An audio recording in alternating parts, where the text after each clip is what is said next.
दोस्तों, एक खूबसूरत विधवा महिला होती है।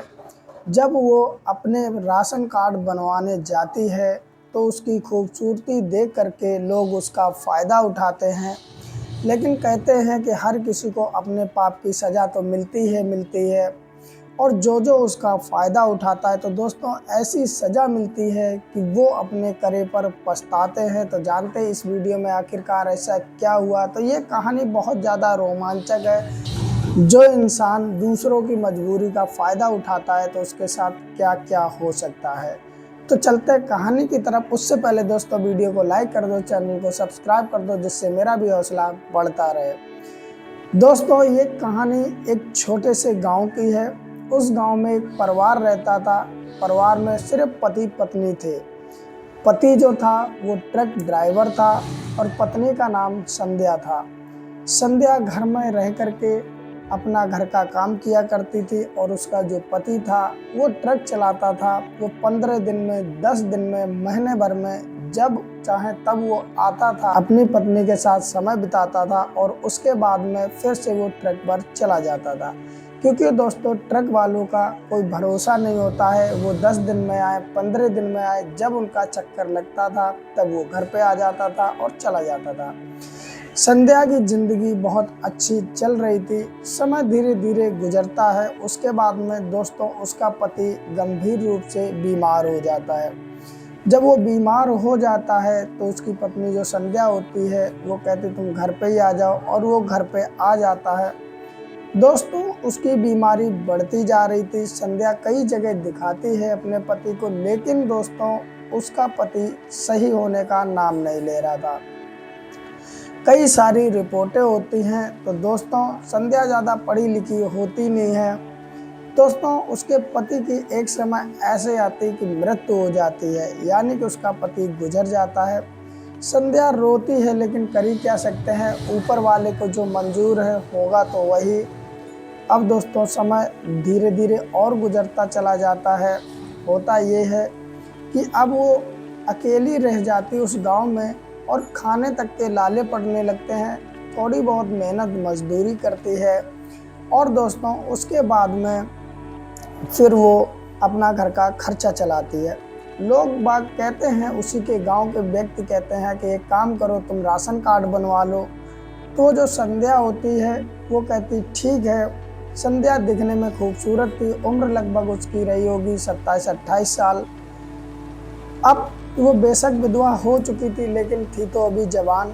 अब जब वो राशन कार्ड बनवाने के लिए पहले लोगों से पूछती है कि कहाँ जाना चाहिए, तो लोग कह देते हैं कि एक काम करो तुम प्रधान जी के पास चले जाओ और राशन कार्ड बन जाएगा। अब दोस्तों वो प्रधान जी के पास जाती है राशन कार्ड बनवाने के लिए।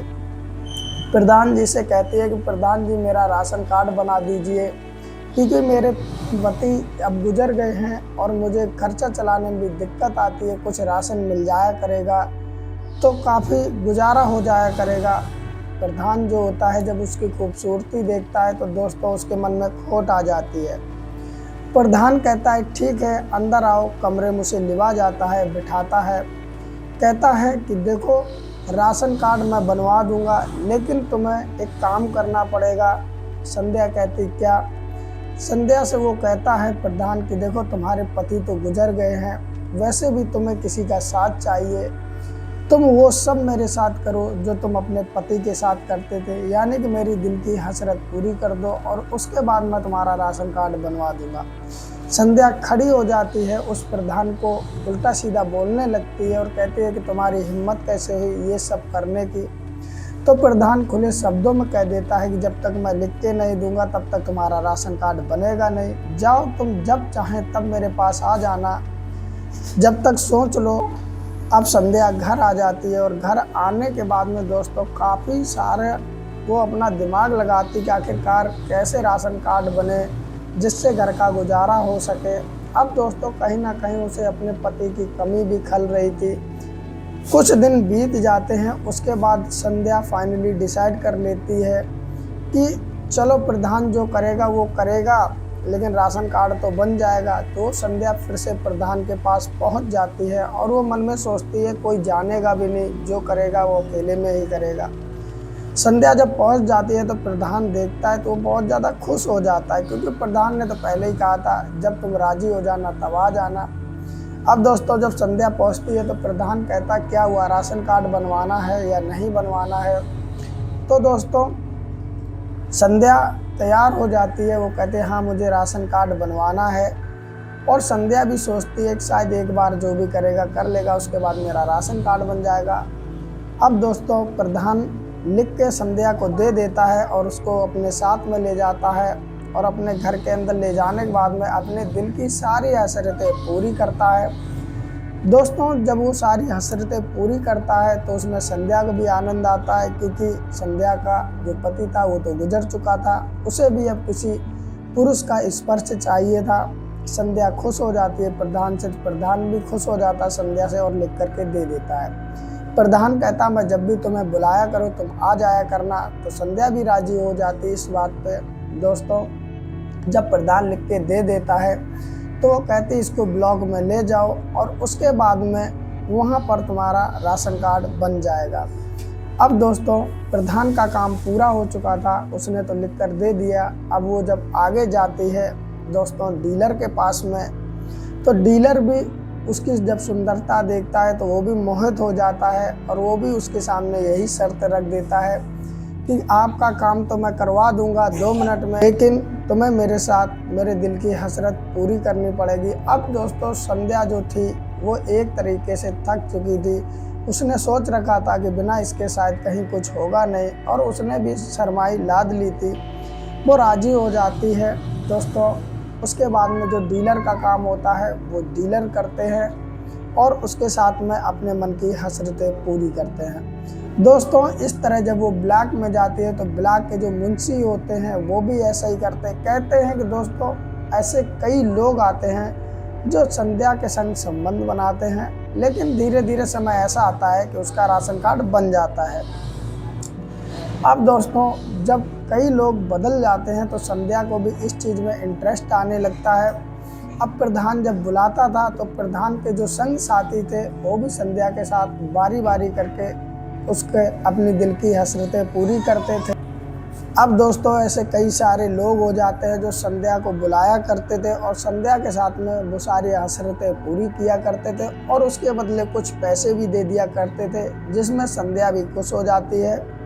लेकिन दोस्तों मेन चीज़ ये थी कि संध्या एक मजबूर औरत थी, उसे सिर्फ एक राशन कार्ड बनवाना था। उसके चक्कर में वो ऐसे दलदल में पड़ जाती है, जिससे दोस्तों वो ऐसे कामों में पड़ जाती है और लोग उसका मजबूरी का फ़ायदा उठाते हैं। समय दोस्तों गुजरता चला जाता है। प्रधान का जब दिल होता है उसे बुला लेता है, लोगों का दिल होता है तब उसे बुला लेता है, मुंशी का जब दिल होता है तब वो बुला लेते हैं। समय गुजरता चला जा रहा था, और दोस्तों ये लोग ये भी कहते हैं अगर तुम नहीं आओगे तो मैं तुम्हारा राशन कार्ड फिर से कटवा दूंगा। तो संध्या को जाना पड़ता है, और संध्या को भी ज़रूरत थी किसी मर्द की, इसलिए वो भी चली जाती थी। उसकी भी दिल की हसरत पूरी हो जाती थी। समय दोस्तों धीरे धीरे गुजरने लगता है, और धीरे धीरे 3 साल बीत जाते हैं। 3 साल बाद दोस्तों संध्या की भी तबीयत अचानक से ही बिगड़ने लगती है, और बिगड़ने के बाद में वो जब बीमार हो जाती है तो दोस्तों उसकी देख रेख जो होता है वो प्रधान ही करता है, क्योंकि प्रधान ही सबसे उसका खास बन चुका था, क्योंकि प्रधान पास में रहता था। प्रधान जब चाहता उसे बुला लेता था, और कोई अगर दिक्कत परेशानी होती तो संध्या प्रधान के पास पहुंच जाती, वो हल कर देता। अब संध्या जब बीमार हो जाती है तो वो प्रधान से कहती है, तो प्रधान जो होता है उसे एक क्लिनिक में लेके जाता है, वहाँ से दवाई दिलाता है। लेकिन दोस्तों संध्या को कोई भी आराम पड़ता नहीं। धीरे धीरे 3-4 दिन बीत जाते हैं। अब संध्या को लेकर के प्रधान एक बड़े हॉस्पिटल में जाता है। हॉस्पिटल में जाने के बाद में दोस्तों वहाँ पर उसके चेकअप होते हैं। जब चेकअप होते हैं तो पता चलता है कि संध्या को HIV है। जैसे ही प्रधान को ये बात पता चलती है कि संध्या को HIV है, वैसे प्रधान के पैरों तले ज़मीन निकल जाती है, क्योंकि प्रधान तो उसके साथ में जब मन आए तब अपने दिल की हसरत पूरी कर लेता था।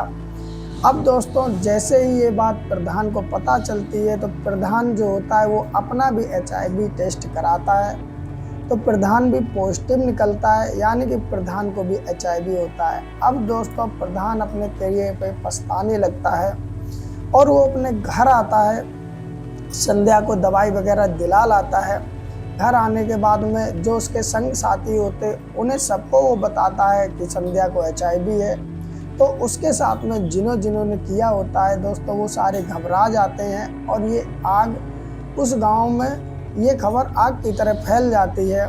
अब दोस्तों सबके पास धीरे धीरे ये खबर पहुंच जाती है, एक दूसरे से सब जुड़े होते हैं, प्रधान से डीलर के पास, डीलर से ब्लॉक तक, मुंशी तक, जिसने उसके साथ में गलत काम किए थे दोस्तों, वो सभी HIV पॉजिटिव हो जाते हैं। संध्या धीरे धीरे गंभीर बीमार होती है। एक समय ऐसा आता है जब वो इस दुनिया को छोड़ जाती है। लेकिन दोस्तों उसके पीछे जो कई सारे ऐसे व्यक्ति थे जिन्होंने उसकी मजबूरियों का फ़ायदा उठाया था, वो अब पछता रहे होते हैं और दोस्तों अपना इलाज करा रहे होते हैं। लेकिन दोस्तों इस बीमारी का परिणाम क्या होता है ये आप सभी जानते हैं। तो दोस्तों आज की रही ये कहानी, जिन लोगों ने उसके साथ में जैसा किया वैसा ही ऊपर वाले ने उन्हें सज़ा दी। और दोस्तों संध्या को HIV का रोग कैसे लगा, उसका पति ट्रक ड्राइवर था। जब वो ट्रक पे जाया करता था तो अक्सर ट्रक ड्राइवर की लाइफ ऐसी होती है कि उन्हें रास्ते में कई सारी ऐसी महिलाएं, लड़कियां मिल जाती हैं जो कुछ पैसों के लिए अपनी देह ट्रक ड्राइवरों के सामने रख दिया करते थे। और वो ट्रक ड्राइवर जो संध्या का पति होता है वो उनसे अपने दिल की हसरतें पूरी कर लिया करता दोस्तों, क्योंकि वो घर पे आ नहीं पाता है, उसे ट्रक पे रहना पड़ता है। ऐसे धीरे धीरे समय गुजरता है और इसी तरीके से उसको बीमारी लग जाती है। जब वो वहाँ से घर पे आता है तो संध्या के साथ में भी वो प्यार मोहब्बत के किस्से करता है और अपनी बीमारी संध्या को दे देता है। और कुछ समय बाद दोस्तों संध्या का पति बीमार हो जाता है, उसकी मृत्यु हो जाती है। लेकिन जब संध्या को नई नई ये बीमारी लगती तब तो उसे पता नहीं चलता और फिर वो अपना राशन कार्ड बनवाने के लिए जाती है। तो धीरे धीरे जो जो उसका शोषण करते हैं उन सभी को बीमारी लगती चली जाती। तो इस तरह दोस्तों ये संध्या को बीमारी लगती है और जैसा लोग करते हैं वैसा ऊपर वाला उन्हें सज़ा भी देता है। तो आज की रही दोस्तों ये कहानी कैसी लगी हमें कमेंट करके ज़रूर बताएं। क्या दोस्तों उन लोगों के साथ में सही हुआ जिन्होंने संध्या का शोषण किया था, या दोस्तों गलत हुआ? अगर दोस्तों ये कहानी अच्छी लगी हो तो मेरे लिए एक लाइक कर दें और चैनल को भी सब्सक्राइब कर लें, जिससे मेरा भी हौसला बढ़ता रहे। और दोस्तों अगर ये कहानी आप फेसबुक पेज पर सुन रहे हो तो दोस्तों लाइक करके पेज को फॉलो कर लें, जिससे मैं आपके लिए और नई नई कहानियाँ ला सकूँ। फिर मिलते किसी और कहानी में, तब तक के लिए नमस्कार।